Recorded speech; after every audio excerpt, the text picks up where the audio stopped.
Hello, मी doctor मैत्री आणि आपण पत्री सरांचं वाक्क्षेत्र या पुस्तकाचा अभ्यास छोट्या छोट्या व्हिडिओजनी करत आहोत. मला सांगा, पत्री सर नेहमी शिकवतात की मिडल पाथ खूप महत्वाचा आहे.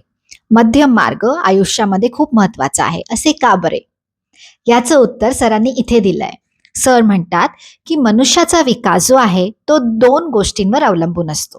त्याच्या व्यवहारावर अवलंबून असतो डेफिनेटली, पण हा व्यवहार जो आहे तो दोन प्रकारे होत असतो.